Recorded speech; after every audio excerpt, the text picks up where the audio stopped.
साथियों, मैं हूं सोनू चौधरी। समय हो चुका है 40 से 50 दिन की फसल का, यानी कि दूसरी स्प्रे का। दूसरी स्प्रे काफ़ी महत्वपूर्ण होती है क्योंकि इस समय पर तापमान में गिरावट भी जारी है और तापमान में गिरावट के साथ-साथ इस समय पर क जो हम जो सिंचाई करते हैं, तो ऐसे में जो है तनों पर, पत्तों पर जो है एक जो है अलग तरीके का वायरस जो है देखने को मिलता है, यानी कि फंगस रूपी। अब ऐसे में दूसरे स्प्रे में कौन-कौन से अवयव यानी कि घटक होते हैं, उनका प्रयोग यानी स्प्रे कर आप जो है अपनी फसल को किस प्रकार से बचा सकते हैं, इस बारे में आज जो है आप लोगों को एक साइंटिफिक जानकारी डॉक्टर साहब की तरफ से मिलने वाली है। आपसे मेरा अनुरोध और निवेदन यही रहेगा, इस वीडियो में दी जा रही हर जो जानकारी को गहनता से अपने दिमाग में डालना, जिससे आप लोगों को इस साल नहीं वरन अगले साल भी जब आप दूसरा स्प्रे करें तो उन दवाई और उनके टेक्निकल आप लोगों को पता होना अति आवश्यक है, जिससे ये समस्या इस साल नहीं अगले साल भी आ सकती है। दूसरा स्प्रे तो हर एक किसान को करना ही करना चाहिए। वैसे मैं आप सभी लोगों को ये बता दूं कि जब तापमान में गिरावट होती है तो हर 10 से 15 दिन के अंतराल पर आप जो है किसी भी M45 का जो है स्प्रे कर फसल से फंगस मुक्त जो है कर सकते हैं। लेकिन बात है दूसरे स्प्रे यानी सेकंड स्प्रे की, तो कौन कौन सी दवाइयों की आप लोगों को आवश्यकता पड़ती है, तो वो जानकारी हम डॉक्टर साहब से आज ले लेते हैं। नमस्कार डॉक्टर। नमस्कार जी। सभी किसान भाइयों से मेरा अनुरोध है कि आप ज़्यादा दवाइयाँ इस्तेमाल न करके बहुत कम से कम इस्तेमाल करें और सटीक दवाइयाँ इस्तेमाल करें।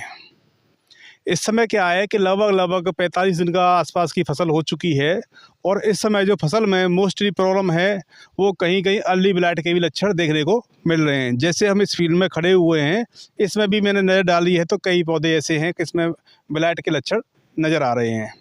तो इसमें क्या है, किसान मोस्टली क्या है दुकानदार के पास जाएगा और ये बोला जी ये दिक्कत हो रही है, वो क्या है 10 तरह की दवाई उसको बांध देता है। ऐसा न करके जो हम आपको टेक्निक बता रहे हैं सिर्फ वही लगाएं, उससे आपका 100% फ़ायदा होगा। डॉक्टर साहब, आपने अर्ली ब्लाइट का भी इसमें जो है नाम ले लिया। वास्तविक रूप से दूसरे स्प्रे के आसपास जब आते-आते ये समय होता है दूसरे स्प्रे का 40 से 45 या 50 के ऊपर का, तो ऑलमोस्ट जो है टेम्परेचर में गिरावट की वजह से अर्ली ब्लाइट जो है आ ही जाती है। तो ऐसे में दवाइयाँ कौन-कौन सी लगाएँ?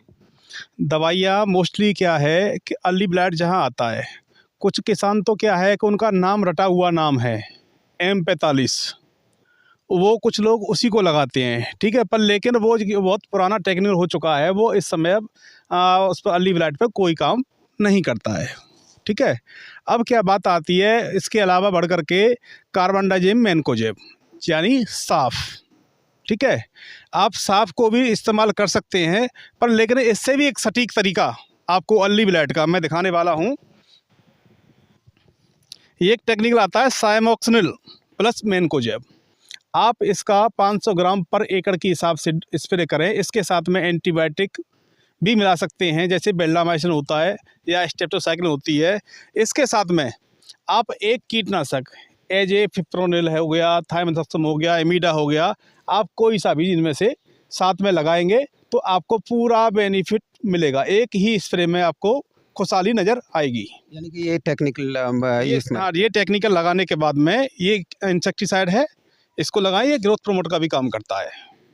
इससे कोई भी फसल को कोई भी दिक्कत हो वो दूर हो जाती है। अभी आपको दिखाने वाला हूँ मैं कि इस खेत में खड़े हुए हैं हम, उसमें ब्लाइट के लक्षण किस तरीके से होते हैं।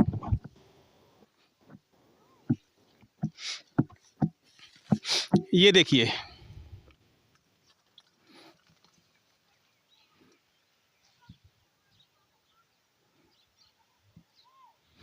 पत्तियां जो हैं वो झुलस रही हैं, जल रही हैं, स्पॉट आ रहे हैं इसमें। ये सारे जो है अर्ली ब्लाइट के यहाँ पे लक्षण दिखाई दे रहे हैं। ये देखिए, इस पर किसान भाई मोस्टली साइमोक्सिन मैनकोजेब प्लस इंसेक्टिसाइड का स्प्रे करें बेल्डामाइसिन मिला करके, तो आपको ये सारी समस्याएं दूर हो जाएंगी। डॉक्टर साहब, इसके साथ में जो और टेक्निकल हैं वो कौन-कौन से हैं? इसके साथ में M45 लगा सकते हैं। ये M45 है ये इसके अंदर, ये मेरे को जो है 64% है, ये M45 का भी है, इसमें साइमोक्सिन भी है। और इसके अलावा अगर ज़्यादा प्रॉब्लम आ रही है तो मेटाक्सिल मैनकोजेब का कॉम्बिनेशन आता है, उसको भी हम इस्तेमाल कर सकते हैं। डॉक्टर साहब दरअसल ये जो प्रोडक्ट है इसके बारे में ज़रा बताइए। ये एक फंजीसाइड प्रोडक्ट है। इसको किसान भाई बहुत पुराने समय से लगाते आ रहे हैं। क्या है कि अगर कोई फसल स्वस्थ है, आपकी कोई प्रॉब्लम नहीं है, तो आप इसका इस्तेमाल करें, जिससे कि आपको आने वाली समस्या है वो समस्या नहीं आएंगी। जैसे कि अभी डॉक्टर साहब ने बताया कार्बोडाइजम प्लस मैनकोजेब, इसे भी आप जो है यूज़ कर सकते हैं हर 15 दिन पर, क्योंकि ये है कार्बोनाइट मैनकोजेब। इसमें क्या है, सिस्टमेटिक एंड कॉन्टैक्ट फंजीसाइड, दोनों फंजीसाइड है इसमें। अगर पौधे पे जाएगा तो भी काम करेगा, खाली पत्ती पे जाएगा तो भी पूरे पौधे पे काम करेगा। इसका इस्तेमाल 500 ग्राम पर एकड़ के हिसाब से किसान भाई करें तो आपको जो है समस्याएं ये बहुत कम ना के बराबर मिलेंगी देखने के लिए। क्या डॉक्टर साहब इसे, जैसे कि मैंने अभी बताया, दोहरा रहा हूँ, क्या इसे हर 15 दिन के बाद पर स्प्रे करके फंगस से जो तापमान में गिरावट की वजह से आती है उससे निजात मिल सकती है? हाँ, काफ़ी हद तक निजात मिलेगी इससे। हर 15 दिन बाद करें? हाँ, लगभग 15 दिन बाद करते रहें तो काफ़ी निजात इससे मिल जाती है। चलिए किसान साथियों, आज डॉक्टर साहब ने आप लोगों को जो तकनीक बताई है, जो दवाई बताई है, वो दूसरे स्प्रे की बताई है, और दूसरे स्प्रे पर ही जो है अर्ली ब्लाइट जो है अटैक करती है। तो ऐसे में किस प्रकार से आप जो है इसका प्रयोग कर सकते हैं वो भी डॉक्टर साहब ने बताया, और दवाओं के बारे में बताया। आशा है ये वीडियो आप लोगों को पसंद आएगी। तो वीडियो अगर आप लोगों को अच्छी लगी हो तो वीडियो सभी दोस्तों के साथ में शेयर अनिवार्य रूप से कीजिए।